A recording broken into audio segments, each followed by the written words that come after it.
Hello, lovely souls. December brought a lot of wind and even a storm to our shores. But as a regular viewer, you will know that I will not easily be swayed to not go out and enjoy the lovely scenery around me.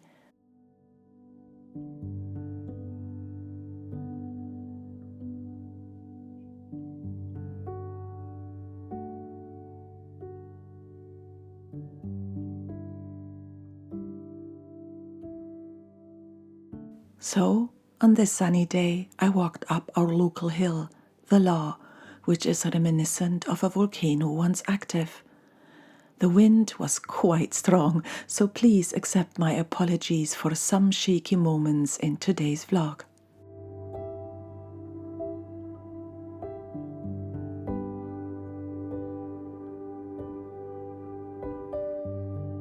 There are two lookouts on the top of the hill, mainly for more times, and when I see them, I am ever more thankful that here in Scotland we live in peaceful times.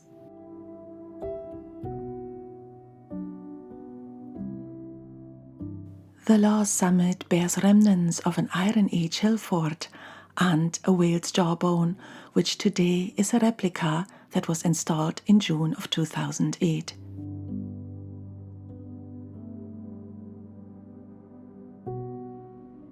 Winter in the east of Scotland isn't a very cold or a snowy one. We do, however, have very windy days, and the sea gets wild and restless. But we also get so many sunny days on this side of Scotland's coastline.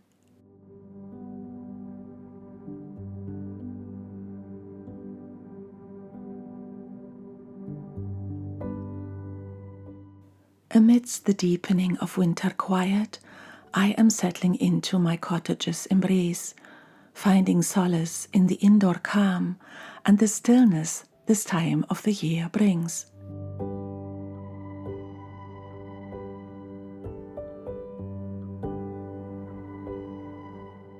I aim to leaning into a gentle rhythm this festive season, creating new traditions through comforting baking and natural decorations, truly making this ancient space a tranquil haven.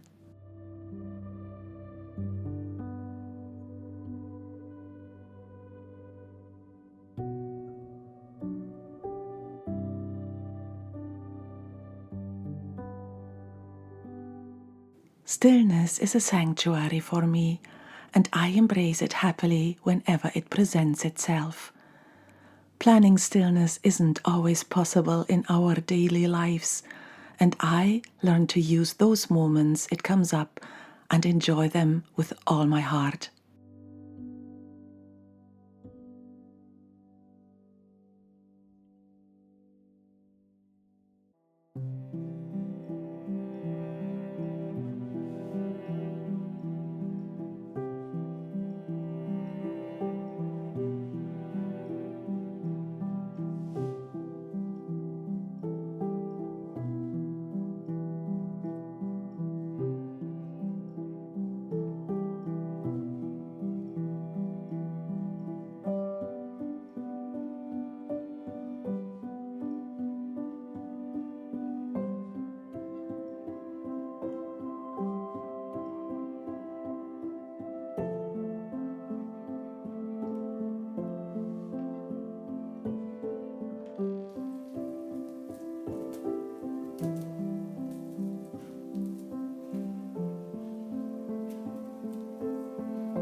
I'm so happy that the Christmas tree has now arrived at the fairy cottage and that I can enjoy the lights and the scent every day.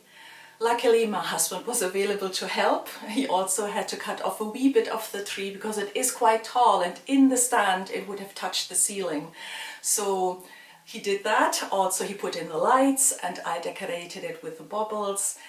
That usually is done with my son, but of course he's at university, so I did it by myself this year again, and I thoroughly enjoyed that, as always. I have been in a wee bit of a debate for some years now about buying a real Christmas tree. I love it, and I have been socialized using a real tree, but of course I'm aware that this tree is growing for years and I buy it and it's in the house for some weeks and then it is dry and dead and goes into landfill. But on the other hand, an artificial tree is made of plastic and that creates emissions too to create the tree, and then when you discard off that one eventually, the plastic is not just dissolving like a real tree does. So my conclusion for now is I keep buying a real tree. I love it, I appreciate it, I talk to it and I water it regularly, and I am very appreciative of it, I have to say, and my family will be as well. Of course, the Christmas tree also adds to the sense of calmness, at least for me, with the scent and the lights, which I aim for at this time of year. Our lives are so busy with so many things, and my life is no exception. I have recently been asked whether what I show is actually the life I lead, and the answer is yes and no, because I live where I live, I do what I do. But of course, my videos are meant to be tranquil and calm, so I provide a wee space for you where you can enjoy a moment of peace and quiet. So it is a mixture of both, and I think it's much needed in this world. I myself have recently been to Edinburgh to meet with friends and a lovely afternoon tea. We do this once a year, and we went to a wonderful cafe that had a view to Edinburgh Castle, which was a real treat for me. I used to live in Edinburgh and saw the castle quite frequently, but 5 years ago I moved away to the more rural area we live in now, and of course I'm not in Edinburgh often, so to me this is really special. As much as when my friends come to visit me, I aim to give them the sea view wherever we go, because I can see the sea every day. So it was really lovely. It was also very busy in Edinburgh, the Christmas market, the shoppers, and I was quite overwhelmed with all of this, the noises, the scents. I actually put in my headphones to be able to focus on what I needed to do, and the amount of products on offer overwhelmed me as well. As you know, I try to live a simpler and slower life, and that means, at least for me, that I don't buy many things all the time. I buy second hand, I go to eBay or to charity shops to find things. And I was really surprised of how many products are in shops these days and how many shoppers are there, and the amount of noise and smells and influences on you. So I was very happy to take the train back home and be in my lovely little rural bubble that I love very much. I could live more rural actually, and maybe in the future we will. You will come along if that happens. I will certainly always bring my camera. The vlog about my life will hopefully go on for a long time. The channel has grown over the past year, which I appreciate, of course. As you know, there is still no sponsor of the channel. There are ads, and that is a good thing for the channel, so the financial support is at least there for a little bit. But the sponsors that have approached me weren't suitable for the channel. Often it's random products that I don't want to incorporate, I wouldn't use, and I couldn't happily recommend to you. If there was a sponsor about baking or my dresses or creative ventures, I would happily do so and consider it, but for now, those people haven't found me yet. So that brings me to the subject of support for the channel. If you like the channel and if you like the content and watch regularly, maybe this is the time to give back and support me in my work so I can create the vlogs in the long run. You can do so by becoming a Patreon member, where you can see the vlogs ad-free and a little bit earlier. You can buy me a coffee if you like, as a regular thing or a one-off. You can also become a member on YouTube. You can subscribe to the channel, like the content, or comment on my vlogs, or hype the videos. There's many ways you can help the channel grow and support me and my work. It is appreciated, and I would like to say a big thank you to those who regularly do so already. There are some of you, and you know who you are. From the bottom of my heart, thank you so, so much. It is really helpful for me, and also gives me so much joy to give you joy. I hope you enjoyed today's vlog and seeing the Christmas tree at the fairy cottage. I am now sending you back to the rest of the vlog. I hope you enjoy that as well, and have a lovely weekend.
Let me wish you well now. I hope you have a lovely week. I am sending you all my love from Scotland. Tach baleef.